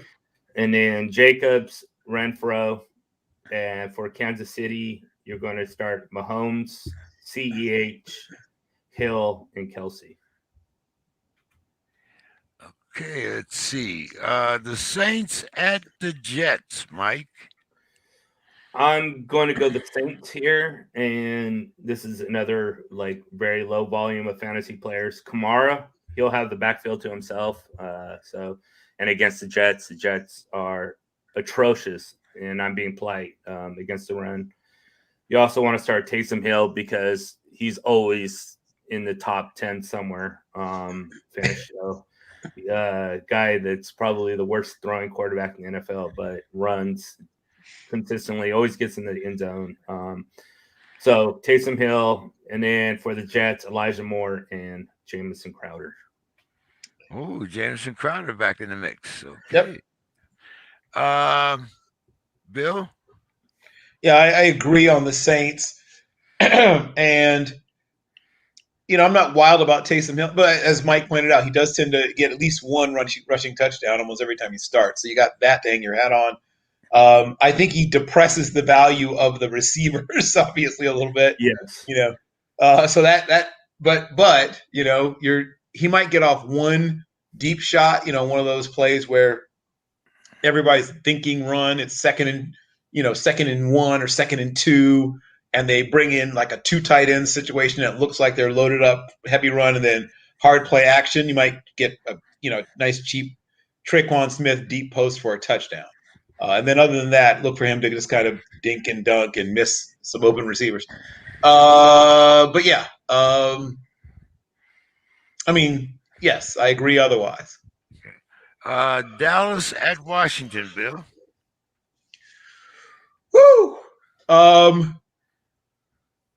Yeah, I'm going to pick Dallas, but in another game, it's going to be much closer than some people might think. First, for whatever reason, now, first of all, Dallas's defense is better, right? The air quotes are there because better means no longer historically bad. But they're still like a number 24, 23, somewhere in the 20s. They generate turnovers and they get sacks. But they also give up a lot of big runs and a lot of big passes. So they're good at getting the ball back, right? That's where they're good. And they're good at, like I said, they're good at getting teams off on third downs because they get a lot of sacks and pressures. But my gosh, if they don't get there, if the pressure doesn't get there, and they don't get an interception or a fumble or something, you can definitely make yards. They give up a lot of yards. And they give up a fair number of points too, but they do a good job getting the ball back. So I think at some point they'll get, a pick six or something that'll preserve the win. But this is going to be a much closer game than a lot of people believe. Mike? Yeah, I like this game as well. Whenever you have two historic rivalry teams like Dallas and Washington it's always fun football. It's probably great chances they're going to be a great game. I'm leaning towards Dallas, even though Washington's defense is sort of looking better and better each week. They're sort of kind of getting to where they were last year. I don't know what the heck happened, or they were just trying new things. I have no idea, but what was once a great defense last year just turned out to be trash this year up until recently. So I think Prescott will exploit it. So I'm going to go Dallas, and then Prescott, of course, you're going to start. I don't know what's happening with Tony Pollard or EE. I know both of them are dealing with injuries. Yep. So it's hard to say exactly what's going on there. I just wait until Sunday or whatever and find out what's happening before. But if EE is out or still dealing with problems, then Pollard is a guy for sure. But if Pollard is injured and stuff, you might want to go a different way. But both of them are great running backs, so you want to get them in there. Just be careful of their injury situation. At wide receiver, Lamb and Gallup. Amari Cooper's disappeared off the planet of this earth. I don't know if he's dealing with something or what's his situation, but he hasn't done anything in quite a while. Gallup has, so I like Michael Gallup. Schultz at tight end. And then Haskins, looking for someone that runs, streamer, and a defense that he can exploit. Haskins might be that guy. No, I don't. I don't know why I said Haskins. Taylor. You mean Heineke? Heineke? And I'll throw in if you're in a bye week situation or an injury situation at tight end, don't be surprised if Ricky Seals-Jones gets one or two big catches in this game. Oh, please. You guys been you might as well try. Mike, I mean, is this the Antonio Brown syndrome?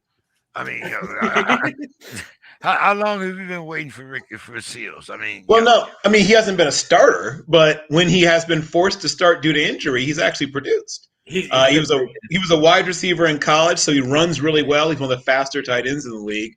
Obviously, when he's not starting, then no, you don't do anything there.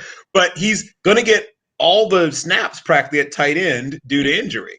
So he's going to be the guy at tight end. And I think he likes to throw the ball to tight ends. Yes, I agree. If Ricky Seals-Jones is, and he's when Logan Thomas went out, Ricky Seals-Jones was pretty much what Logan Thomas is. And Logan's done for the rest of the season, I believe, right? Isn't he on IR? Yeah, he is. Taking an IR stint. So when you ask when's it going to happen for Ricky Seals-Jones, now. This is the time, James. Okay. If he's playing, I don't know if he's healthy enough to play, but if he is, then you definitely want to get him in the lineup. And then Gibson, of course, at running back. High scoring adventure here. Mike, Atlanta at the Panthers. Yeah, this is going to be extremely fireworks everywhere at an over under of 41 points. Football has just really gotten bad as far as scoring goes. So I'm going to go Carolina here. As far as the starters go, Cordell or Patterson, DJ Moore, and that's pretty much it. Bill? I'm going to also throw Matt Ryan in there. I think Matt Ryan has a bounce back game. I mean, obviously, this is not a fantasy bonanza. I think we all agree to that. But I think it'll be a better game than people expect, and I think it'll be a little higher scoring. I'm going to take the over in this game. I think they go over 41. Fantasy bonanza number 2, Bill. Seattle at Houston. Woo! So just start them all, right? Just start them all. Yeah, well, here's what I will say. We used to joke about the Patriots, you know, how they would throw all the running backs' names in a hat, shake the hat, and whoever's name was pulled out would get the most snaps. That's been Seattle this year.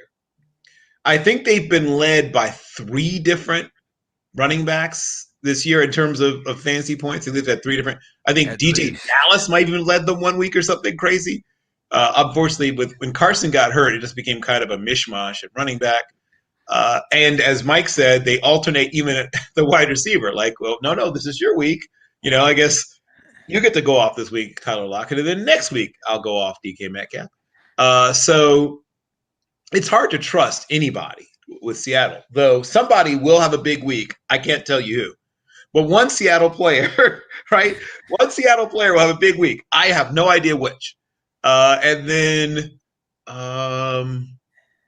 for, let's see. Is there anyone else worth mentioning? Let me think. Fantasy-wise. Mike, your thoughts? Seattle, Houston. Yeah, I think big fantasy. I mean, the only person I would add would be Russell Wilson. There's nobody on Houston. Oh, Brandon Cooks. Right, there we go. Brandon, thank you. Brandon Cooks has actually come through for me in the flex several times this season. Thank you for reminding me. Yes, thank you, Brandon Cooks. You've done well. Yeah. And Davis Mills likes throwing the ball deep. He may not always know what he's doing, but he has a strong arm, he's pretty mobile, and there'll be some deep shots. I hope so, because they really restrict the quarterbacks. I mean, Tyrod Taylor, I don't know if it's just because the offense they implemented with Tyrod Taylor being the starter there, but Davis Mills definitely has a stronger arm. They're just everything is, if you look at what their average per pass is, it's like 5 yards. It's just so not to contradict what you're saying, because you are right. He does have a strong arm. It's just they're just not using it to and I don't know if that's this offensive line where it's a combination of things. Yeah, the line is not great. And they're risk averse, and I get why. I mean, you're trying to stay in games and try to get lucky late or whatever it is their plan is. But they're not a good football team. I mean, that's the main thing. Yeah. And they're hoping if they get the ball out of their quarterback's hands quickly enough, maybe something good will happen and we can avoid sacks and all that kind of stuff. But the thing that they do best, strangely enough, in their offense is throw the ball deep. They're just afraid to do it. Like, it's one of those weird things like, hey, you're actually pretty good at it. Maybe you should do it more. But no, they do not. Mike, DJ Swift has been a very important guy to my fantasy football team, especially in the flex position where I usually keep him. Of course, last week he went out, and we're not really sure right now. He's listed as questionable, I believe. But let's say we got the Lions after their big win going into Denver, but perhaps without DJ Swift. What you think, Mike? Yeah, if Swift is out, you definitely are looking at TJ Hawkinson as being the only Lion you can count on. Jerry Jeudy is the only Denver Bronco you can count on. I should change that. I don't know why I didn't think of that. The Williams. Melvin Gordon, of course, and Javonte Williams are still playable. I want to see what the kind of offense they're going to run with Melvin Gordon healthy. If Javonte Williams is someone that gets 15 touches, then you can pretty much write off Melvin Gordon. But if it goes back, or at least close to what it's been all season long, then you're definitely going to want to hold on to both Gordon and of course Javonte Williams. The big question is, do you start Gordon? If you've been starting Gordon, I would say yes. I've had Gordon in my flex a few times, but I've removed him from my flex this week. Are you saying I should throw him back in there? It depends on who your options are. Gotcha. So this will be good. I think this will be a good scenario. So if you need a moment or something to bring up that would be, I think, a really good scenario to look at. Yeah, so Gordon, Williams, and then Judy, Swift, Hawkinson. I think Denver gets the win here. Detroit had their lucky game last week. Well, I don't know if it's so much luck. I mean, they really played fairly well, and the other team played terribly. Right? But I agree that they've had theirs. That didn't work for us because, I mean, 26 anyway. No.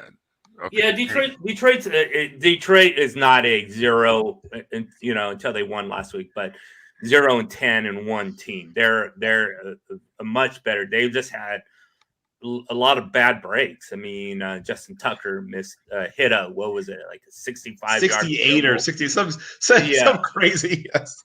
That hit like 3 crossbars and bounced in, and just very heartbreaking losses. So they've been competitive, but yeah, I think it's going to be difficult to win 2 games in a row for the Lions as well.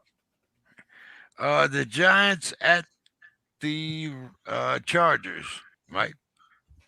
So with the Giants, Saquon Barkley, this should be, as I was talking about earlier, should be the great game for Saquon Barkley. If he doesn't bust out, then you're just like, I don't even know if I want to start you again. I mean, you will, but are we talking Devin Cook breakout? Dalvin. No, we're not talking that. No, those are once in a lifetime kind of situations. My God, I don't know what the hell defense they put out in the first half, but whatever it was, the 28th defense in the NFL. Very simple. But they played a lot. I mean, a lot better in the second half. The second half, right? So what did Mike do? Did he stop playing music at halftime? I mean, yeah, exactly. It was so weird because it was just the complete opposite of what they looked like in the first half. So yeah, I didn't know what was, and there.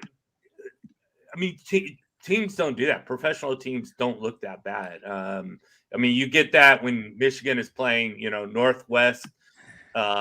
East Dakota State, of course, but not like in the professional ranks. So I don't know whatever it was, it didn't work. But anyways, yeah, I can see Dalvin. I mean, Barkley should have a kind of game like that. That makes sense. He should, and if he still has a great game, it's fine. But he should really be a good point producer. If he doesn't, if he's like RB22 at the end of the week, then it's definitely, or worse, then it's definitely time to worry. But Barkley's the only Giant I'm going to put out there. If this was a game of inches, then you might want to use Mike Lennon's neck. But outside of that, I think you stay away from things. Who has the better game, Eckler or Barkley? Ooh, that's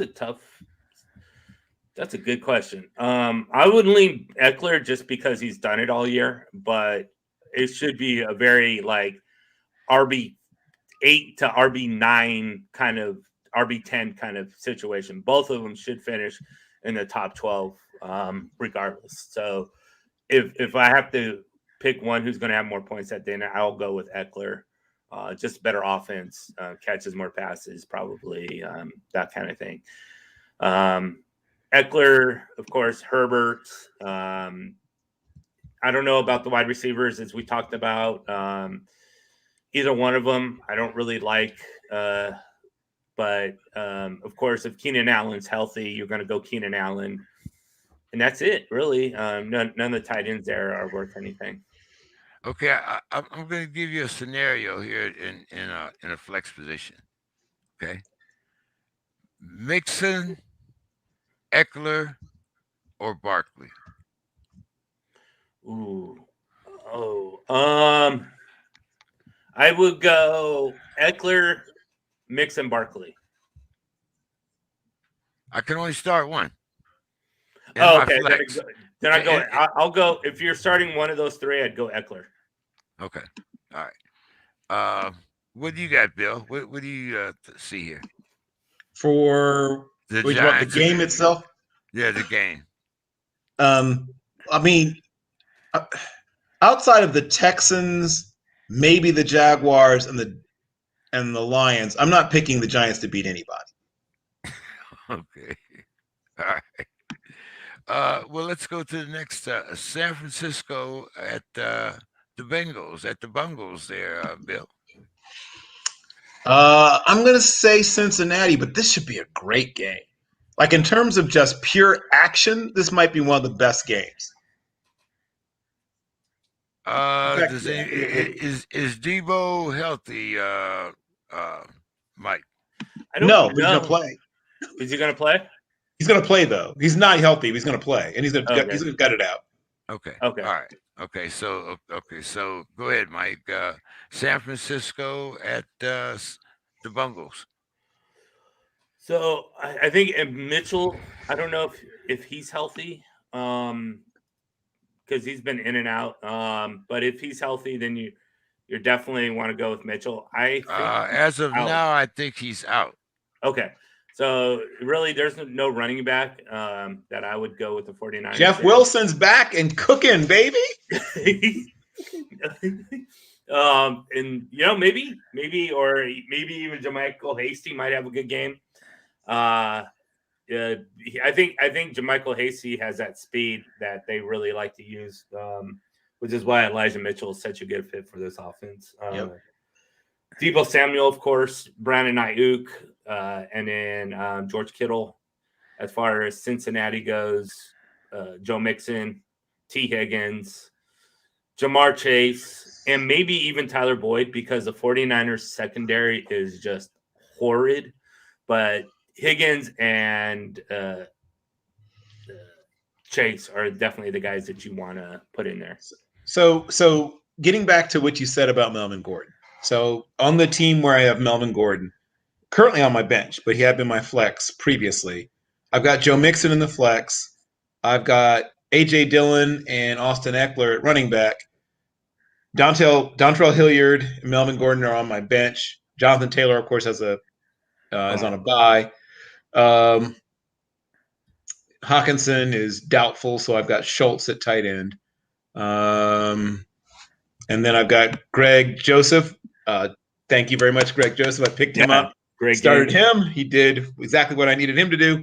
And then I've got New Orleans going for my defense against the Jets. So you're saying I should consider putting Melvin Gordon in. Should I put him in at running back over Dillon? Should I put him in at flex over Mixon? So basically, I would not put him over Mixon. So you're looking at Dillon or Gordon. That's a tough one. How bad do you need this victory? Well, I'm 9-4, so I would like to keep it rolling. So right. I'm not saying that you would lose, but it's just more of how like risk adverse you would be, because it's one of those situations that they're both facing the same kind of situation where Javonte Williams just had his big game as a rookie, and Melvin Gordon's coming off injury, and do we know what exactly role that Melvin Gordon is going to have? And it's this sort of the same thing with the Packers, where A.J. Dillon has looked good, really good, with Aaron Jones being hurt and out, and then now they've been 2 weeks since Aaron Jones's initial injury. He played a little bit the week before last because they had the bye week, but you're expecting after a bye week, Aaron Jones is going to have the full role back, right? But AJ Dillon has played so great. So what it's the rules, and I think AJ Dillon has more of a lesser role, but probably could have more of an impact than Melvin Gordon, where Melvin Gordon should have a a bigger role, but lesser of an impact just because of the offenses. So it's really tight. So what I was trying to say, if you really need this victory, then I would be less risk about it. But if you're sort of comfortable, and at 9-4, you're pretty comfortable, I would go Melvin Gordon. Okay. But if you want to win, you start AJ Dillon. That's kind of what it comes down to, because AJ Dillon could have more. It's fantasy less points. Less of a risk. He would have more fantasy points being he could have more fantasy points being that he's principally a third down back and a goal line back. Yeah, and could have that 1 or 2 touchdown kind of game because the offense is better, but you're not secured. You're not if you're desperate need, you want that bust or that boom, not bust, the boom player. And I think AJ Dillon offers more of that than Melvin Gordon. But if you're at 9-4, then you kind of want to play it more close to the vest. So Melvin Gordon would average more points than Dillon because he's a safer floor than Dillon is, but doesn't offer the boom that Dillon does. Got it. Speaking of boom or bust, and looking at this Buffalo team, looking at what's happening with New England, Buffalo at Tampa Bay, Mike. Yeah, that was a very interesting game that we had on Thursday or Monday Night Football, with Buffalo being Buffalo in the snow, in the wind and crazy weather. So I'm sure they're enjoying going. Sure. And Bill went into the game plan saying, "Look, we're only going to throw 3 passes, and 2 of them are going to go ahead, Mike." No, yeah, you're right, and that was 3 passes. I don't know if I can remember a game that only 3 passes unless you go back. I've been around a quarter of a century, and I can't remember a game where there was only 3 passes unless it was before the forward pass was invented. Right. Yeah, exactly. So they're going to definitely enjoy this warmer weather in Tampa Bay, or crazy weather. It's crazy weather too, regardless of Florida. So you never know what you're going to get. But as far as this game, I'm going to go Tampa Bay, and you're going to want to start Brady, Fournette, Godwin, Evans, Gronkowski. As far as the Bills go, you're going to want to start Josh Allen, Stephon Diggs, and maybe Dawson Knox, but I'd stay away from him. Gabriel Davis could have a good game because Buccaneers' secondary is pitiful, but for just normal starters, I'd just stick with Stephon Diggs. Bill. Yes. Oh. Yep. Buffalo or Tampa Bay? Yeah, I'm going to take Tampa Bay as well. Sorry about that. I think, once again, fantasy, but this is that fantasy bonanza. And once again, I'm a big Gabriel Davis believer. I have him in one of my dynasty leagues that I haven't played him a lot. But I think that this could be one of those weeks for him where he has maybe even like 2 touchdowns, even though he might only be 3rd in targets. He might get targeted 5 times, still get 2 touchdowns. As was mentioned, this is not, a very stout secondary, I think would be a safe way to put it, that they're facing. And they're going to be playing from behind at some point, I'm predicting. So that means more passes. And their running game is, what's the word I'm looking for? Practically non-existent. So when you take a team that can't really run the ball and will probably be playing from behind most of the game, you could start probably all of the wide receivers that are in the top 3 of the depth chart or whatever of both teams. This might be a game where we might see 6 wide receivers have 10 or more points between the 2 teams. Speaking of wide receivers, Mike, another question that I asked Thursday, when Bruce brought AB into the Bucs, he said, "You got 1 chance. You fucked that up and your ass is out of here." Well, can Tom keep AB from being cut? I think Tom can probably prevent anybody from doing anything.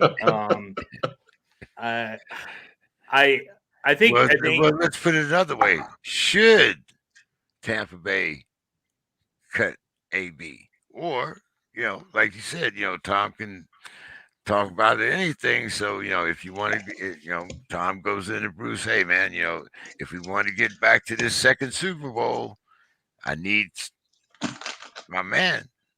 Yeah, man's in it. Yeah, I definitely. I think this will be a sort of a locker room kind of gauge. Tom Brady's always going to do what's right for the team, and if the locker room is just like fuck that guy, and I think Tom Brady will be like, yeah, as soon as he serves his suspension, cut him because we don't need him around here. But if the locker room is like, man, what AB did was stupid, but I miss him and we're so much better, and I want him back, then I think Tom Brady will be like, yeah, we're barely a playoff team without him, and then as soon as he showed up in here, we were a Super Bowl team. We kind of need this guy. So I think it will definitely be a locker room kind of gauge on. What if Giselle wants the guest house back? then I think definitely he's probably gone. Okay, I'm just asking. I mean, you talk about the locker room. There might be something more important than the locker room. he's like out. Okay, that takes our Sunday night game, Mike. We talked about Justin Fields, but okay, Chicago at Green Bay. Yeah, another great rivalry, traditional matchup here. I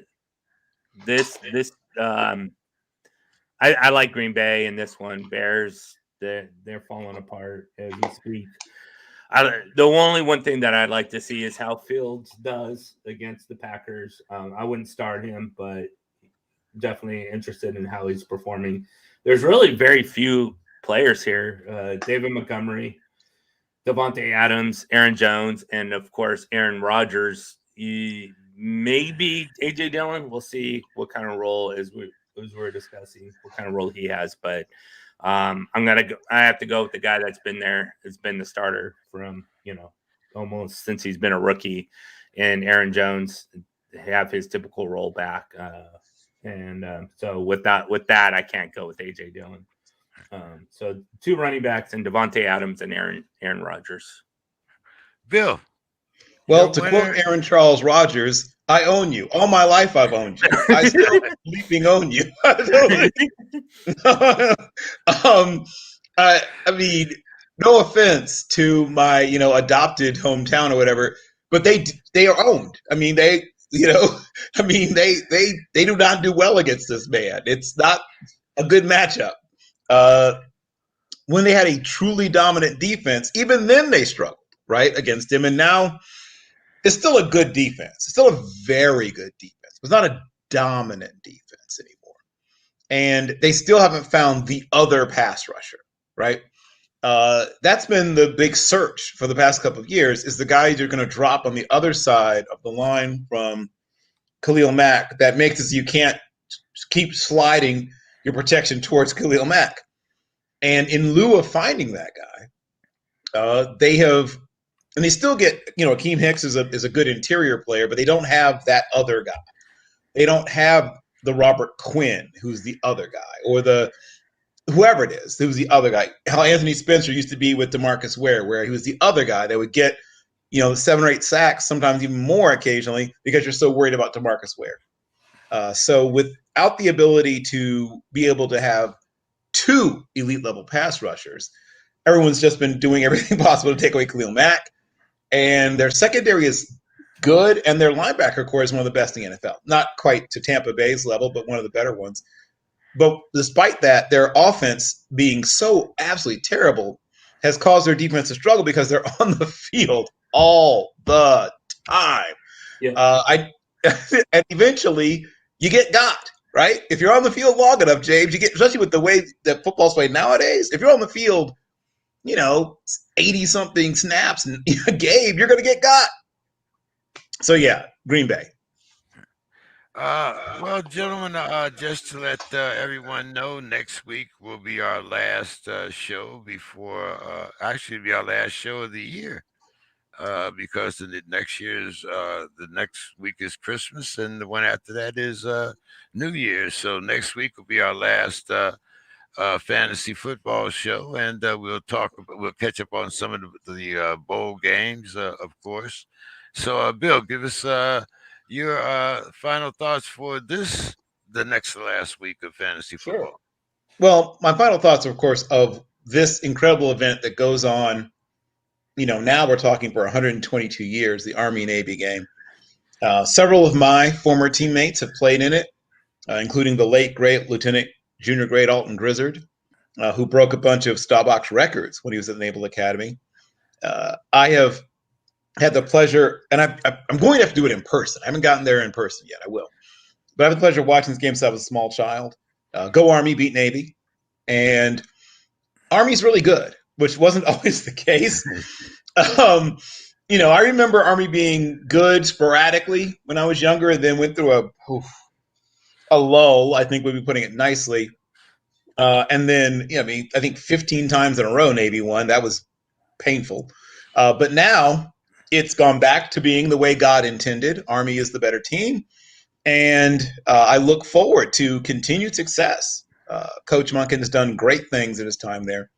And these young men and women, the academy, obviously, of both men and women. The team, to my knowledge, still is all men, young men. But every single one of them was usually the best at a bunch of different things in their lives before they got there. Because think about all the things you have to be able to do to be a football player at the Naval Academy or at West Point. You have to be a top 5 percentile student. You have to be a person that also has spotless moral character. Or you have to have a daddy that went. Well, the daddy helps. The daddy helps. But even with the daddy stuff, if you're not a good student, they don't do a bunch of special admits even for your dad. Even when your daddy is somebody big and important. If you're a bad student, you're not getting in. Plus, you won't survive. Even if you did get in. You definitely won't survive. And you just wouldn't survive. Even if he got you in. To what end? You're not going to make it halfway through your plebe year. Those classes are no joke, dude. I know people who've gone to both West Point and the Naval Academy, and I've seen their homework. It's like, shee, woo-hoo-hoo. Well, back to my little state school while you enjoy that. So I want to tip my cap to all those cadets and midshipmen who are not only participating in the game but in the audience and watching around the world. These are the best of us. These are amongst these young people are our future leaders.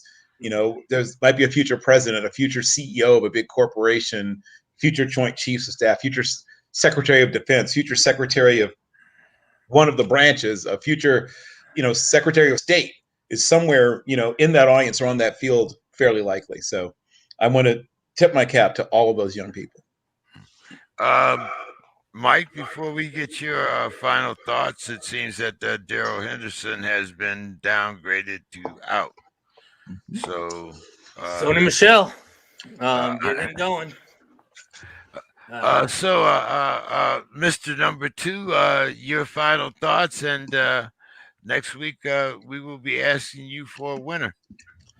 Absolutely, looking forward to it. I think just final thoughts wise is I just hope everybody has a great Christmas and New Year and be safe out there for sure. There is Uber, there is other ways to get home. So enjoy yourself, but always have a plan on how you're going to get from station A to station B. Don't put your life in risk. Don't put other people's lives in risk. I know that sort of sounds PSA-ish, but there's just far too many accidents and far too many deaths that occur during these holidays. And, please don't be one of them. Hey, thank you so much, Mike. Congratulations again and happy birthday. And thank you, sir. Hey, everyone. Thank you, Bill. Join us all next week. Have a great Saturday. Have a great weekend. Enjoy some sports, and see you next week. Take care, everyone. Happy birthday, Mike.